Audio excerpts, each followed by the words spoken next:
नमस्कार दोस्तों, आज की कक्षा में आपका स्वागत है। आज हम पृथ्वी को एक ग्रह के रूप में अध्ययन करेंगे। पृथ्वी सौर मंडल का सदस्य है। सूर्य से दूरी के क्रम में पृथ्वी का क्रम तीसरा है। बुध सबसे नज़दीक का ग्रह है, शुक्र उसके बाद आता है और पृथ्वी उसके बाद आता है। तो तीसरे क्रम पर पृथ्वी स्थित है। सौर मंडल के अन्य ग्रहों की भांति ही पृथ्वी भी अपनी धुरी पर घूमती है और सूर्य के चारों ओर चक्कर लगाती है। अंग्रेजी भाषा में पृथ्वी के लिए अर्थ शब्द का प्रयोग किया गया है। प्लेनेट शब्द का अर्थ ही घूमने वाला होता है, अर्थात वे सभी आकाशीय पिंड जो अपनी धुरी पर घूमते हैं या सूर्य के चारों चक्कर लगाते हैं प्लेनेट कहलाते हैं। पृथ्वी के आकार, विस्तार, इसकी गतियों के बारे में जानने की उत्सुकता लोगों में प्रारंभ से ही रही है। बेबीलोन निवासियों ने पृथ्वी को वृत्ताकार बताया था। अरस्तु ने, पाइथागोरस ने, वराहमिहिर, आर्यभट्ट, अरिस्थाचरस, इरेटोस्थनीज और टोलमी ने पृथ्वी को गोल माना है। इस प्रकार हम देखते हैं कि पृथ्वी के आकार को लेकर के अलग अलग विद्वानों के द्वारा अलग अलग प्रकार के मत प्रस्तुत किए गए हैं। उसके पश्चात कोपरनिकस के द्वारा पृथ्वी को गेंद के समान गोल बताया गया। न्यूटन ने इसे नारंगी के समान बताया और कहा कि ये ध्रुवों पर चपटी है। सबसे पहले न्यूटन के द्वारा ही ये मत प्रस्तुत किया गया था कि पृथ्वी ध्रुवों पर से चपटी है। जेम्स जीन्स के द्वारा इसे नाशपाती के आकार का और जॉन हर्शल के द्वारा पृथ्वी को पृथ्वी के आकार का माना है। यह बहुत महत्वपूर्ण तथ्य है दोस्तों कि जॉन हर्शल के द्वारा पृथ्वी को पृथ्वी के आकार का माना गया है। इससे सिद्ध होता है कि पृथ्वी के आकार की तुलना अन्य किसी वस्तु से नहीं की जा सकती है। पृथ्वी का आकार यदि हम जानना चाहें तो पृथ्वी के आकार का जो वास्तविक शब्द है जिससे पृथ्वी के आकार को परिभाषित किया जा सकता है वो है लध्वक्ष गोलाभ, ओब्लेट स्फीरॉइड। ये शब्द पृथ्वी के आकार के लिए बिल्कुल सटीक बैठता है। लध्वक्ष गोलाभ का अर्थ होता है एक ऐसा गोलाभ या एक ऐसा गोला जो भूमध्य रेखा या अपनी परिधि पर से उभरा हुआ है और ध्रुवों पर से चपटा है। तो पृथ्वी के लिए इसी शब्द का प्रयोग किया जाता है। पृथ्वी का जो लध्वक्ष गोलाभ, इसकी भूमध्य रेखीय परिधि 40,075 किलोमीटर और ध्रुवीय परिधि 40,008 किलोमीटर है। दोस्तों, सबसे पहले पृथ्वी की जो भूमध्य रेखीय परिधि थी उसे नापने का जो कार्य था वो महान यूनानी विद्वान इरेटोस्थनीज के द्वारा किया गया था। इरेटोस्थनीज ने सिकंदरिया नामक स्थान पर एक यंत्र था नोमोन, जिसे स्थापित किया और वहाँ पर कर्क रेखा पर गुजरती थी और कर्क विषुव के दिन वहाँ पर सूर्य की किरणें सीधी पड़ती थी। तो उस नोमोन की सहायता से इरेटोस्थनीज के द्वारा पृथ्वी की परिधि को नापने का कार्य किया गया। तो ये जो परिधि थी ये लगभग सही नापी गई इरेटोस्थनीज के द्वारा। तो सबसे पहला जो प्रयास था पृथ्वी की परिधि को नापने का, ये इरेटोस्थनीज के द्वारा किया गया था। यहाँ पर आप देख भी रहे हैं कि किस प्रकार से इरेटोस्थनीज के द्वारा पृथ्वी की परिधि को नापने का कार्य किया गया था। दोस्तों, आगे चलते हैं। इसके बाद 17वीं शताब्दी में न्यूटन महोदय ने बताया कि पृथ्वी गोल नहीं है परंतु उसकी आकृति नारंगी से मिलती जुलती है। हम पहले देख चुके हैं। जेम्स जीन्स ने इसे नाशपाती के आकार का बताया था। कुछ लोगों ने इसे चतुष्फलक भी बताया है। लोथेन ग्रीन का जो सिद्धांत है दोस्तों, लोथेन ग्रीन का सिद्धांत पृथ्वी को चतुष्फलक ही मानता है। लोथेन ग्रीन यह बताते हैं कि जब किसी गोल वस्तु पर चारों तरफ से समान मात्रा में दबाव डाला जाता है तो वो गोल वस्तु एक चतुष्फलक के रूप में परिवर्तित हो जाती है। तो पृथ्वी भी इसी तरह से सिकुड़ने के कारण चतुष्फलक के रूप में बदल गई और इसके उभरे हुए जो भाग थे वो महाद्वीप बन गए और जो नीचे धसे या समतल सपाट भाग थे वो महासागरों के रूप में परिवर्तित हो गए। तो दोस्तों, निष्कर्ष से निकलता है कि पृथ्वी न तो नाशपाती के आकार की है, न नारंगी के आकार की है, न गेंद के आकार की है। पृथ्वी के आकार की ही है। जैसा कि जॉन हर्शल ने कहा था, पृथ्वी के आकार की, और पृथ्वी के आकार के लिए लध्वक्ष गोलाभ नामक शब्द का प्रयोग किया जाता है। पृथ्वी का भूमध्य रेखीय व्यास 12,756 किलोमीटर और ध्रुवीय व्यास 12,713 किलोमीटर है। दोस्तों, कई बार परीक्षाओं में प्रश्न पूछ लिया जाता है कि पृथ्वी का भूमध्य रेखीय व्यास बताइए, पृथ्वी का ध्रुवीय व्यास बताइए। तो भूमध्य रेखीय व्यास है 12,756 किलोमीटर और ध्रुवीय व्यास है 12,713 13 किलोमीटर। दोस्तों पृथ्वी की दो गतियाँ हैं। पृथ्वी स्थिर नहीं है, निरंतर गतिशील है, अपनी धुरी पर भी चक्कर लगाती है और सूर्य के चारों ओर भी चक्कर लगाती है। पृथ्वी की जो गति है अपनी, जब वो पृथ्वी अपनी धुरी पर घूमती है, अपनी पृथ्वी पर धुरी पर चक्कर लगाती है, तो उसे घूर्णन अथवा दैनिक गति के नाम से जाना जाता है। किस नाम से जानते हैं दोस्तों? घूर्णन अथवा दैनिक गति, अंग्रेजी में से रोटेशन के नाम से जाना जाता है। और पृथ्वी जब सूर्य के चारों चक्कर लगाती है तो इसे परिक्रमण या वार्षिक गति कहते हैं, अंग्रेजी में से रिवोल्यूशन के नाम से जाना जाता है। तो पृथ्वी की यहाँ पर दो गतियाँ हो गई दोस्तों। एक तो पृथ्वी की घूर्णन या दैनिक गति है, जो पृथ्वी अपनी धुरी पर चक्कर लगाती है उसे घूर्णन या दैनिक गति कहते हैं। और जब पृथ्वी सूर्य के चारों चक्कर लगाती है तो उसे परिक्रमण या वार्षिक गति भी कहा जाता है। दोनों जो गतियाँ हैं वो एक साथ संपन्न होती है। पृथ्वी अपनी दूरी पर भी चक्कर लगाती रहती है और साथ ही साथ सूर्य के चारों चक्कर भी लगाती है। अब दोस्तों हम देखते हैं कि जो पृथ्वी है उसका जो अक्ष है या उसका झुकाव है वो बिल्कुल सीधा नहीं है। पृथ्वी अपनी दूरी पर झुकी हुई है और अक्ष तल पर भी कोण बनाती है। तो यहाँ पर दोस्तों दो चीज़ें हैं, एक तो पृथ्वी का अपनी दूरी अक्ष पर झुकाव और कक्षा तल पर बनने वाला कोण। दोस्तों आप यहाँ देख रहे हैं कि यहाँ पर आपको अक्ष तल पर बनने वाला कोण बताया हुआ है, 66.5 डिग्री है अक्ष तल पर बनने वाला कोण। और पृथ्वी अपनी धुरी पर 23.5 डिग्री झुकी हुई है। दोस्तों यहाँ हम देख सकते हैं, ये देखिए यहाँ पर आप इसको ध्यान से देख सकते हैं। ये देखिए ये पृथ्वी का अक्ष है। यदि पृथ्वी सीधी होती तो इस तरह से होती, लेकिन पृथ्वी का जो ग्लोब है वो वास्तव में इस तरह से है, इस तरह से झुका हुआ है। तो ये जो बीच में कोण बनता है दोस्तों ये 23.5 डिग्री का है। इसे ही पृथ्वी का अपनी धुरी पर झुकाव के नाम से जाना जाता है। पृथ्वी की धुरी या अक्ष वह रेखा है जो पृथ्वी के ग्लोब के बिल्कुल मध्य से गुजरती है और यह काल्पनिक रेखा जो है उसके सहारे पृथ्वी 23.5 डिग्री झुकी हुई है। तो पृथ्वी अपनी धुरी पर 23.5 डिग्री झुकी हुई है। और दूसरा तथ्य है पृथ्वी का अपने अक्ष तल पर या कक्षा तल पर झुकाव। तो दोस्तों हम ये देख रहे हैं, ये पृथ्वी का कक्षा तल है और ये पृथ्वी का अक्ष है। तो ये जो झुकाव है कक्षा तल पर ये 66.5 डिग्री का है और ये जो झुकाव है दूरी पर ये 23.5 डिग्री का है। तो ये तो हो गया पृथ्वी का नंबर 1, पृथ्वी का अपनी दूरी पर झुकाव। और ये हो गया दूसरा दोस्तों पृथ्वी का कक्षा तल पर बनने वाला कोण। तो दोस्तों आशा है कि आपको दोनों चीज़ें क्लियर हो गई होंगी।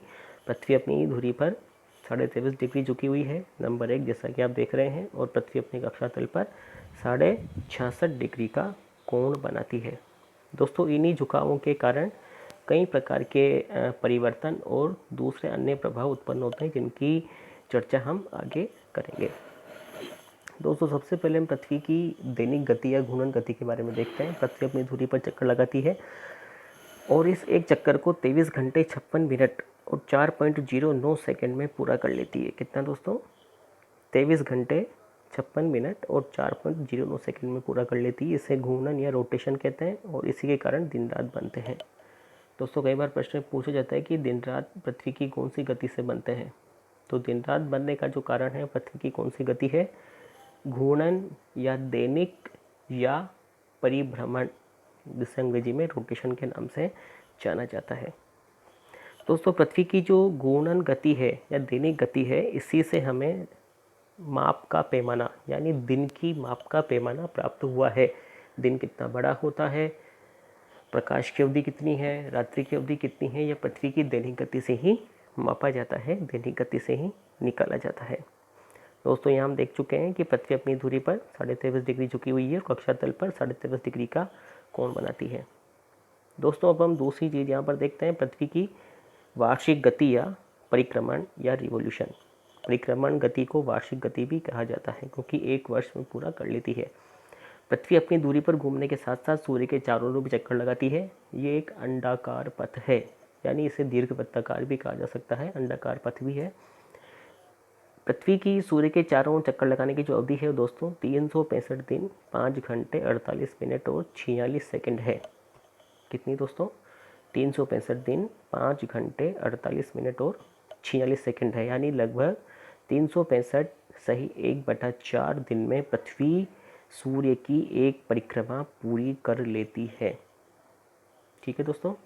तो दोस्तों आप ये देख रहे हैं कि यहाँ पर 365 दिन तो पूरे हो गए और 365 दिन के बाद यहाँ पर एक अतिरिक्त समय बचा है 5 घंटे 48 मिनट और 46 सेकंड का। 365 दिन हमने अलग निकाल दिए। तो दोस्तों 5 घंटे 48 मिनट और 46 सेकंड का जो समय बचा है ये 4 वर्ष उपरांत एक दिन बन जाता है।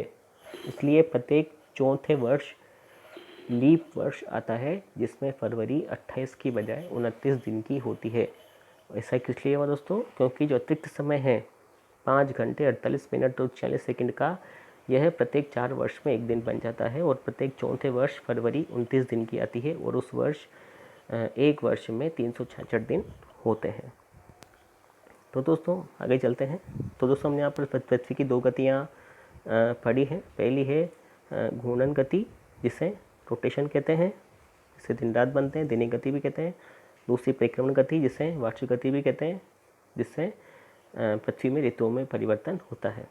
दोस्तों यहाँ पर दोनों प्रभाव हमने देख लिए। दिन रात का बनना घूर्णन गति से होता है और ऋतुओं में परिवर्तन वार्षिक गति या परिक्रमण गति से होता है। दोस्तों आगे चलते हैं। दोस्तों पृथ्वी अपनी कक्षा तल पर 66.5 डिग्री का कोण बनाती है और दूरी पर 23.5 डिग्री झुकी हुई है। इसी कोण के कारण जो सूर्य की किरणें हैं वो कभी तो कर्क रेखा पर सीधी पड़ती हैं, कभी मकर रेखा पर सीधी पड़ती हैं और कभी ये किरणें भूमध्य रेखा पर सीधी पड़ती हैं। दोस्तों यहाँ हम देखते हैं कि 21 जून को सूर्य कर्क रेखा पर लंबवत चमकता है। इसे उत्तरी अयनांत या ग्रीष्म अयनांत या कर्क अयनांत के नाम से जाना जाता है। दोस्तों महत्वपूर्ण है, 21 जून को सूर्य कर्क रेखा पर सीधा चमकता है। इसे कर्क अयनांत, ग्रीष्म अयनांत या मकर उत्तरी अयनांत के नाम से जाना जाता है। 21 जून को सूर्य उत्तरी गोलार्ध में होता है और उत्तरी गोलार्ध में सूर्य की सीधी किरणें पड़ने की अंतिम सीमा कर्क रेखा ही है। दोस्तों इसके पश्चात सूर्य जब दक्षिणी गोलार्ध में मकर रेखा पर सीधा चमकता है तो ये तिथि होती है 22 दिसंबर। दोस्तों कौन सी है? 22 दिसंबर। इसे मकर संक्रांति या शीत अयनांत के नाम से जाना जाता है। तो दोस्तों यहाँ पर 2 तिथियाँ महत्वपूर्ण हो गई। जब सूर्य उत्तरी गोलार्ध में है और कर्क रेखा पर सीधा चमक रहा है तो वह 21 जून की तारीख होगी और उसे उत्तरी अयनांत या ग्रीष्म अयनांत करेंगे। जब सूर्य दक्षिणी गोलार्ध में है और मकर रेखा पर सीधा चमकता है तो उसे मकर संक्रांति या शीत अयनांत कहेंगे। यह 22 दिसंबर को होती है। दोस्तों इन दोनों तिथियों के बीच में 2 महत्वपूर्ण तिथियां और होती हैं जबकि सूर्य विषुवत रेखा पर बराबर होता है। ठीक है, हम देखते हैं दोस्तों तिथियां कौन कौन सी है। पहली तिथि दोस्तों 21 मार्च और दूसरी है 23 सितंबर। 21 मार्च को सूर्य विषुवत रेखा पर सीधा चमकता है तो इसे बसंत विषुव कहते हैं और 23 सितंबर को जब भूमध्य रेखा पर चमकता है तो उसे शरद विषुव के नाम से जाना जाता है। 21 मार्च और 23 सितंबर को दिन और रात की अवधि बराबर होती है। भूमध्य रेखा पर यह अवधि 12 घंटे की होती है। तो दोस्तों इसका तात्पर्य यह है कि जब सूर्य भूमध्य रेखा पर सीधा चमकता है 21 मार्च और 23 सितंबर को तो भूमध्य रेखा पर 12 घंटे का दिन होता है और 12 घंटे की ही रात होती है। और इसी प्रकार से अलग अलग स्थानों पर जितनी दिन की अवधि होगी उतनी ही अवधि रात्रि की होती है, यानी कि दिन रात बराबर होते हैं। तो सामान्य शब्दों में से समझा जा सकता है कि 21 मार्च और 23 सितंबर को दिन रात की अवधि बराबर होती है। तो दोस्तों यहाँ पर 4 तिथियाँ हो गई।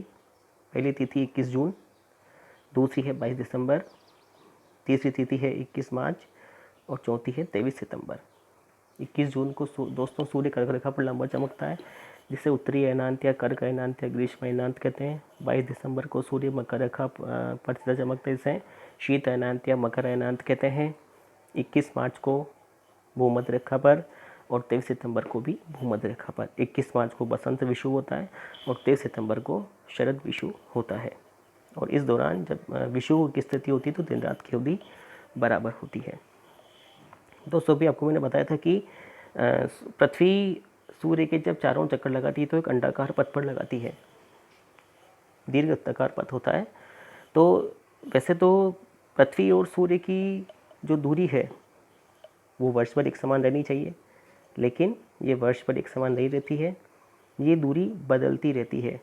दूरी बदलने का दोस्तों कारण क्या है कि पृथ्वी जब सूर्य से अधिकतम दूरी पर होती है, दोस्तों अधिकतम दूरी पर कैसे होगी? क्योंकि पृथ्वी सूर्य के अंडाकार पथ या दीर्घवृत्ताकार पथ पर चक्कर लगाती है। तो पृथ्वी एक स्थिति में अधिकतम दूरी पर और एक स्थिति में न्यूनतम दूरी पर होती है।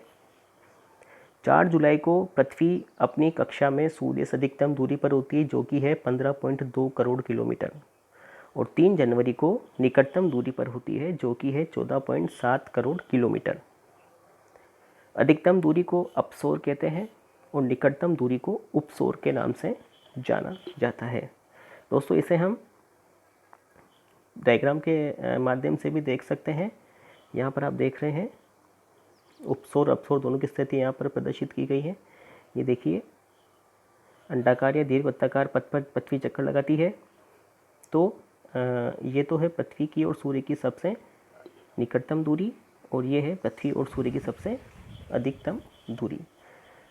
निकटतम दूरी है या निकटतम स्थिति को उपसोर कहते हैं और अधिकतम दूरी वाली स्थिति को अपसोर के नाम से जाना जाता है। उपसोर की स्थिति 3 जनवरी को और अपसोर की स्थिति 4 जुलाई को होती है। ये उपसोर अपसोर है दोस्तों। कई बार इस प्रश्न पूछा गया है प्रतियोगी परीक्षाओं में।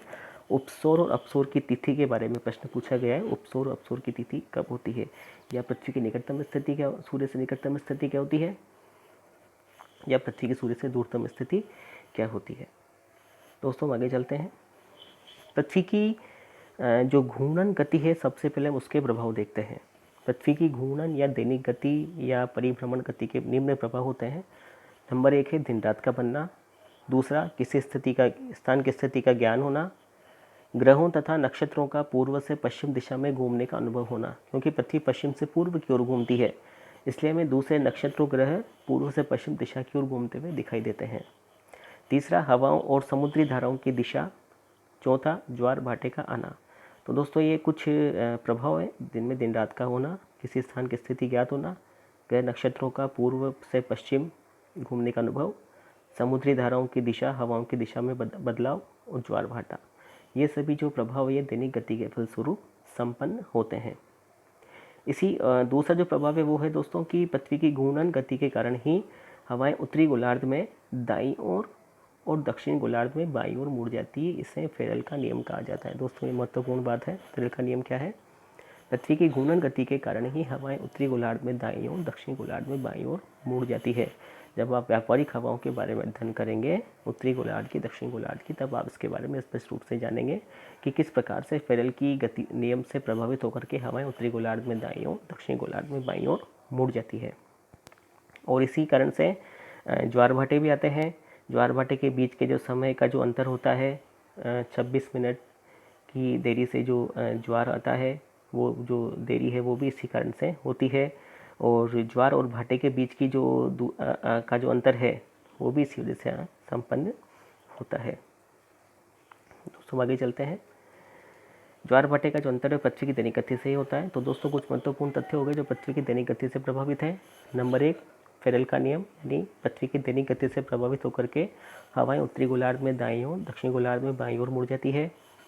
ज्वार भाटा आना और उसके समय में अंतर होना, ठीक है, ज्वार भाटा आना और उसके समय में अंतर होना, ये भी पृथ्वी की दैनिक गति के कारण ही होता है।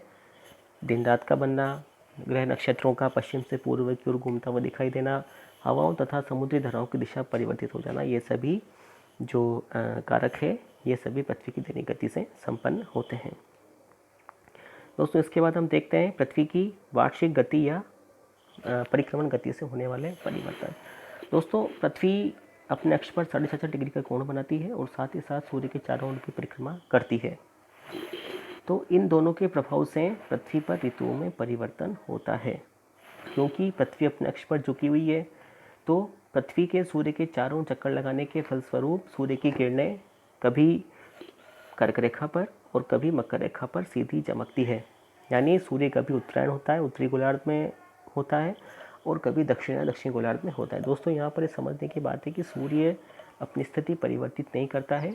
पृथ्वी सूर्य के चारों चक्कर लगाती है, साथ ही साथ अपने अक्ष पर या कक्षा तल पर 66.5 डिग्री का कोण बनाती है। इसी कारण से पृथ्वी के संदर्भ में सूर्य की स्थिति बदलती रहती है, जो कि उत्तरायण और दक्षिण की स्थिति कहलाती है। ग्रीष्म अवधि में सूर्य उत्तरायण होता है, उत्तरी गोलार्ध में होता है, और शीत ऋतु की अवधि में सूर्य दक्षिणायन या दक्षिणी गोलार्ध में होता है। दोस्तों, मैं आपको पहले ही बताया था कि 21 मार्च को और 22 दिसंबर को सूर्य क्रमशः कर्क रेखा पर और मकर रेखा पर सीधा चमकता है। 21 मार्च और 23 सितंबर को सूर्य भूमध्य रेखा पर सीधा चमकता है। तो दोस्तों जब सूर्य उत्तरी गोलार्ध में होता है, यानी 21 जून की स्थिति जो होती है, जब सूर्य कर्क रेखा पर सीधा चमकता है तो उस समय सूर्य उत्तरी गोलार्ध में है। तो उस समय उत्तरी गोलार्ध में तो ग्रीष्म ऋतु और दक्षिणी गोलार्ध में शीत ऋतु होती है। इसके विपरीत जब सूर्य दक्षिणी गोलार्ध में आता है, यानी मकर रेखा पर सीधा चमकता है 22 दिसंबर को, जबकि उत्तरी गोलार्ध में शीत ऋतु होती है और दक्षिणी गोलार्ध में ग्रीष्म ऋतु होती है। 22 दिसंबर को उत्तरी गोलार्ध में सबसे छोटा दिन होता है और दक्षिणी गोलार्ध में सबसे बड़ा दिन होगा। ये इसकी स्थिति उल्टी ग्रीष्म ऋतु में हो जाती है। जब सूर्य उत्तरी गोलार्ध में सीधा चमकता है, कर्क रेखा पर सीधा चमकता है, तो 21 जून को सबसे बड़ा दिन होता है और दक्षिणी गोलार्ध में इसी समय सबसे छोटा दिन होता है। 21 मार्च और 23 सितंबर को दिन रात की अवधि बराबर होती है। तो दोस्तों यहाँ पर दो तथ्य हैं। एक तो पृथ्वी अपनी कक्षा तल पर 66.5 डिग्री का कोण बनाती है और साथ ही साथ पृथ्वी अपने सूर्य के चारों ओर परिक्रमा भी करती है और इन्हीं कारणों से जो पृथ्वी है उसमें दिन रात की अवधि बदलती रहती है और ऋतुओं में परिवर्तन भी होता है। दोस्तों यहाँ हम देखते हैं कि ऋतुओं में परिवर्तन और दिन रात की अवधि किस प्रकार से होती है। ऋतुओं में परिवर्तन के दोस्तों 4 कारण हैं। नंबर 1, पृथ्वी के कक्षा तल पर 66.5 डिग्री झुके हुए होना, पृथ्वी के अक्ष का सदैव एक ओर झुके रहना, पृथ्वी का अपने कक्ष पर घूमना और सूर्य के चारों चक्कर लगाना। दोस्तों यदि पृथ्वी अपनी झुकी हुई नहीं होती, कक्षा तल पर 66.5 डिग्री का कोण नहीं बनाती और सूर्य के चारों परिक्रमा नहीं करती तो ऋतु में परिवर्तन नहीं होता। पृथ्वी के ग्लोब पर सभी जगह पर एक समान ऋतु हमेशा बनी रहती। दोस्तों ये स्थिति हम देख सकते हैं, यहाँ पर चित्र में दिखाया गया है कि किस प्रकार से, ये देखिए दोस्तों, ये स्थिति है 21 जून की, ये स्थिति है दोस्तों 22 दिसंबर की, ये स्थिति है दोस्तों 21 मार्च की और ये है दोस्तों 23 सितंबर की। ये नंबर 1 वाली स्थिति है जब सूर्य की किरणें, ये आप देख रहे हैं, कर्क रेखा पर सीधी पड़ रही है। यहाँ पर आप देख रहे हैं दोस्तों सूर्य की किरणें विषुवत रेखा पर सीधी पड़ रही है। कब? 23 दिसंबर को। दोस्तों यहाँ पर देख रहे हैं झुकाव के कारण सूर्य की सीधी किरणें मकर रेखा पर सीधी पड़ रही है और यहाँ पर विषुवत रेखा पर सीधी पड़ रही है। तो दोस्तों यहाँ पर 4 स्थितियाँ हो गई। जून के बाद सितंबर आता है। नंबर 2, जब विषुव की स्थिति आ जाती है कर्क अयनान से बदल करके, फिर मकर अयनान की स्थिति आ जाती है और नंबर 4 वापस पुनः विषुव की स्थिति आ जाती है और फिर कर्क अयनान की स्थिति आ जाती है। सूर्य सबसे पहले दोस्तों जब उत्तरायण में है तो कहाँ चमक रहा है? 21 जून को कर्क रेखा पर। यहाँ उत्तरी गोलार्ध में ग्रीष्म ऋतु है, दक्षिणी गोलार्ध में शीत ऋतु है। इसके बाद नंबर 2 पर सूर्य 23 सितंबर को भूमध्य रेखा पर सीधा चमकता है, जिसके कारण से दिन रात की अवधि बराबर होती है। यहाँ पर हम देख रहे हैं दोस्तों। इसके बाद देखिए दोस्तों आप नंबर 3 पर, जब सूर्य दक्षिणी गोलार्ध में आ गया तो सूर्य यहाँ पर मकर रेखा पर सीधा चमक रहा है, जिससे उत्तरी गोलार्ध में शीत ऋतु हो गई, दक्षिणी गोलार्ध में ग्रीष्म ऋतु हो गई और चौथी जो स्थिति है वो वापस विषुव की आ गई 21 मार्च को। तो 21 मार्च 23 दिसंबर को दिन रात की अवधि बराबर होगी। 21 जून को उत्तरी गोलार्ध में दिन बड़े होंगे, दक्षिणी गोलार्ध में दिन छोटे होंगे और 22 दिसंबर को दक्षिणी गोलार्ध में दिन बड़े होंगे, उत्तरी गोलार्ध में दिन छोटे होंगे। पृथ्वी, सूर्य, चंद्रमा तीनों एक साथ गति करते रहते हैं, जिसी कारण से कभी चंद्रमा पृथ्वी और सूर्य के मध्य में आ जाता है और कभी पृथ्वी चंद्रमा और सूर्य के मध्य में आ जाती है। इन्हीं स्थिति को ग्रहण कहा जाता है। जब पृथ्वी, सूर्य, चंद्रमा तीनों एक स्थिति में आ जाते हैं तो ग्रहण की स्थिति उत्पन्न होती है। यहाँ पर हम देखते हैं, जब पृथ्वी सूर्य और चंद्रमा के मध्य में आ जाती है तो उसकी छाया चंद्रमा पर पड़ती है, जिसे ही चंद्र ग्रहण के नाम से जाना जाता है। दोस्तों कौन सी स्थिति है? जब पृथ्वी, चंद्रमा और सूर्य के मध्य में आ जाती है तो ये स्थिति चंद्र ग्रहण की होती है। और जब पृथ्वी और सूर्य के मध्य में चंद्रमा आ जाता है तो सूर्य पूरी तरह से स्पष्ट नहीं दिखाई देता, तो ये स्थिति सूर्य ग्रहण की होती है। सूर्य ग्रहण प्रत्येक अमावस्या को नहीं होता है, जब ये स्थिति बनती है तभी होता है, और चंद्र ग्रहण भी प्रत्येक पूर्णिमा को नहीं होता है, तब ये स्थिति बनती है, तभी चंद्र ग्रहण की स्थिति होती है।